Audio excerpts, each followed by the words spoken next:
Heart disease remains the #1 killer of women. And in this morning's STL Moms Report, Fox 2's Molly Rose is talking with a doctor about what women can do to protect themselves. Molly? Yeah, and Randy, what can be tricky about heart disease is the symptoms can vary greatly between men and women. So joining us to break it down, Dr. Karyn Fowler, the medical director of women's and neonatal clinical programs for the St. Louis region with SSM Health. Good morning, doctor. Thanks for being with us. Can you talk to us about the symptoms women might experience? Good morning, Molly. It's good to see you again. You know, women's heart disease is still the #1 killer of women nationwide, regardless of race. And like you said, it can vary between men and women, the symptoms, and it's the silent killer of women for 2 reasons. Number one, they're quiet symptoms, right? So aside from the classic chest pain that we all think of when we think about heart attack or heart disease, symptoms in women can be very subtle. So shortness of breath with exertion, nausea, vomiting with jaw pain, chest, back pain, jaw pain, fatigue, lightheadedness, dizziness. All of those things can be either its own constellation of symptoms or one at a time, but they happen quietly. The other reason that it's silent is because we stay silent. So women typically don't report symptoms when they're subtle because the last thing we want to do is go to the doctor, right? And it be nothing. But I often tell patients reassurance is priceless.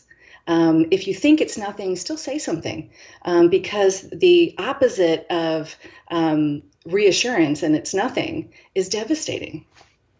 Certainly, and I think what a lot of people could be wondering is just with it being so silent, I mean, how do you get tested for this? What do you ask your doctor to do to make sure you are in the clear?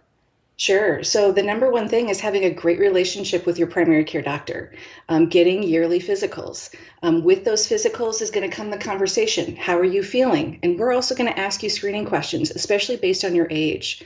Screening also can let us know what your cholesterol is doing because we know that can increase your risk, right?